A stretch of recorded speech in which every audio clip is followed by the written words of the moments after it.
வாழ்க வையகம், வாழ்க வையகம், வாழ்க வளமுடன். குரு வாழ்க, குருவே துணை.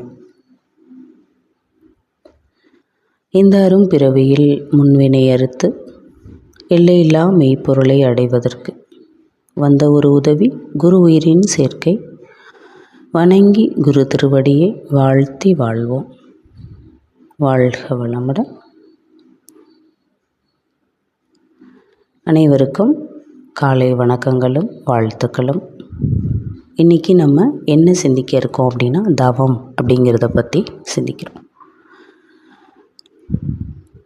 இப்போ தவம்ங்கிற வார்த்தைக்கு நிறைய மீனிங் இருக்குது. என்ன அப்படின்னா, ஒரு குழந்தையே லேட்டாக கிடைக்கிது அப்படின்னா, நான் தவம் இருந்து அந்த குழந்தைகிட்டே நம்ம சொல்லலாம், தவம் இருந்து உன்னை பெற்றிருக்கேன் அப்படின்னு. அப்போ தவம் அப்படிங்கிறது ஒன்றி அந்த ஒரே நிலையில் என்ன நமக்கு வேணும் அப்படின்னு நினைக்கிறோமோ அந்த நிலையை நோக்கி கான்சன்ட்ரேஷன் பண்ணுறது தான் தவம். குரு சொல்கிறதே அழகாக சொல்லும், எந்த ஒரு வேலை செஞ்சாலும் அது தவமாக செய்யணும். இப்போ வீட்டிலே நம்ம ஒரு பெருக்கிறோம், இல்லை கிச்சனில் ஒரு வேலை செய்கிறோம், இல்லை ஒரு காஃபி குடிக்கிறோம், என்ன பண்ணுறோமோ அந்த நிலையில் மட்டும் மனம் ஒன்று இருக்கணும். அதை கடந்து எண்ணங்களை வேறு எங்கேயும் சிதறடிக்கக்கூடாது. அப்போ நம்ம செஞ்ச வேலை கரெக்டாக தப்பாங்கிறது நமக்கு ஒரு அசம்ஷனில் இருக்கும். இப்போ நமக்கு பொதுவாகவே நம்ம நான் ஒரு ஆசோலேஷனில் இருக்கேன், நான் என்ன பண்ணுறேன்னு எனக்கே தெரியல அப்படின்னு சொல்லுவான். அது என்ன அப்படின்னா, இப்போ வீட்டில் ஒரு வேலையை செஞ்சு முடிச்சிருப்போம், இதை நம்ம செஞ்சோமா இல்லையா, கரெக்டாக பண்ணியிருக்கோமா இல்லையா, வெளியில் கிளம்புவோம், இப்போ சிலிண்டர் ஆஃப் பண்ணிட்டோமா, கதவெல்லாம் ஒழுங்காக பூட்டினேனா, என்ன பண்ணேன்னே தெரியலையே. அது என்ன அப்படின்னா, எண்ணங்கள் வேறு எங்கேயோ நமக்கு ஓடிட்டே இருக்குது.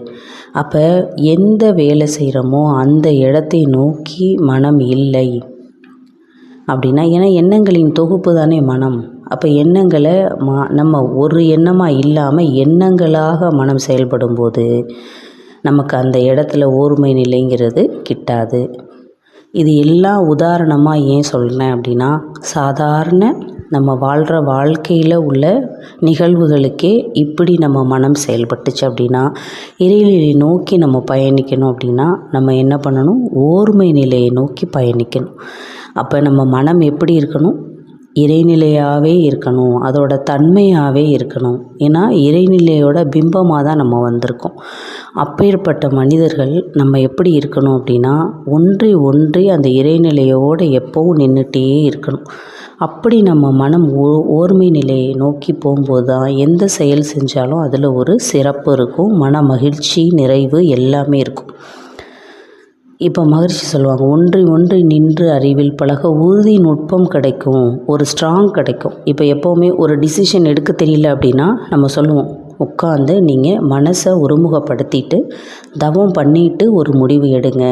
ஏன் அப்படின்னா, இறைநிலையோட தன்மையாக நம்ம மாறும் பொழுது நமக்கு எந்த முடிவு எடுக்கணும், இந்த முடிவு எடுத்தால் இது சரியா தவறா, இப்போ இந்த பிரச்சனைக்கு இதுதான் முடிவு அப்படிங்கிற நிலை எப்போ வரும்னா, ஒரு அசரீரி வாக்கு மாதிரி இறைநிலை நமக்குள்ளே இருந்து இன்ட்யூஷனாக கொடுக்கும். அதுதான் உள் உணர்வு.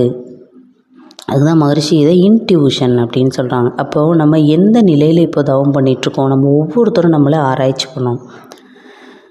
நம்ம பண்ணுற தவம் நம்ம ஒழுங்காக பண்ணுறோமா. இப்போ ஆகினை அப்படின்னா புருவ மத்தியில் நமக்கு துடிப்பு வருதா, துரியம் அப்படின்னா தலை உச்சியை நமக்கு உணர முடியுதான்னு பார்க்கணும். இப்போ நம்மளும் தவம் பண்ணுறோம், நானும் பயிற்சி பண்ணுறேன் அப்படிங்கிற நிலை நம்ம இருக்கக்கூடாது. ஒவ்வொருத்தரும் நம்ம 1 மணி நேரம் பயிற்சிக்குன்னு ஒதுக்குறோம் அப்படின்னா அந்த 1 மணி நேரமும் நம்ம அந்த பயிற்சியிலேயே ஒரு அக்கறையோட ஒரு எண்ணத்தோட ஓர்மை நிலையில் இருக்கிறோம் அப்படின்னா அதுதான் தவம். தவம் அப்படிங்கிறது என்ன அப்படின்னா, ஒன்றிணைதல். இப்போ ஒன்றுதல், இணைதல், அப்படியே பதங்கமாகிறதுன்னு சொல்லுவாங்க மகரிஷி. அதிலே சின்க்ரனைஸ் ஆயிடணும். அதுதான் நான் தான் அதுக்கு தான் அவனி ஒன்றாய் அறிந்த இடம் அறிவு முழுமை அது முக்தி. ஏன்னா நமக்குள்ள அறிவு எப்படி இருக்குது, இயக்கம் ஒழுங்காக செயல்பட்டுருக்கு. இறைநிலை எதுலையாவது ஒன்றில் மாற்றம் இருக்கா, அதோட செயல்பாடுகளில் கரெக்டாக இயக்க ஒழுங்குனா அதோட இயக்கம் ஒழுங்கான முறையில் நடந்துட்டுருக்கு. அந்த பிம்பமாக இருக்க நம்ம எப்படி இருக்கணும் அப்படின்னா, எந்த இதுலேயுமே ஒரு சிதைவு, நமக்குள்ள ஒரு மன ரீதியாக ஒரு அழுத்தமோ இல்லை இதை நம்மளால் முடியுமா அப்படிங்கிற ஒரு நெகட்டிவ் தாட் எப்போவுமே நமக்குள்ளே வந்துடக்கூடாது. நமக்கு நடக்கிற அத்தனையும் நன்மைக்கே அப்படின்னு நம்ம எடுத்துட்டு நம்ம தவநிலை, நம்மளோட பயிற்சி முறைகளை அன்றாட வாழ்க்கையில் நம்ம ஒவ்வொரு நாளும் இறைநிலையோடு ஒன்றி நம்ம பழகிட்டே இருக்கோம் அப்படின்னா அந்த நிலையை நோக்கி நம்ம பயணிக்கும் பொழுது நமக்கு தேவையான அத்தனையும் என்ன அப்படிங்கிறது பிரபஞ்சம் முன்ன கூட்டியே இறைநிலை நமக்கு பிரபஞ்சம் முடிவு பண்ணியிருக்கு. அந்த நிலை நமக்கு கண்டிப்பாக கிட்டும்.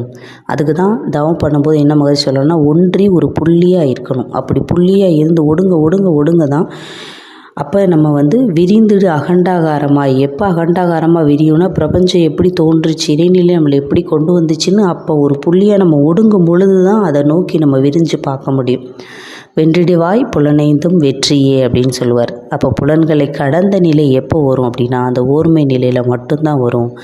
நம்ம ஒன்றி தவம் பண்ண பழகிட்டோம் அப்படின்னா நமக்குள்ளே இருக்கிற இறைநிலையை நாம் உணர முடியும். நமக்குள்ளே இருக்க இறைநிலையை நாமும் உணர்ந்து மற்றவர்களும் உணருவதற்கு முயற்சி செய்வோம். நாம் உதவுவோம். வாழ்க வளமுடன்.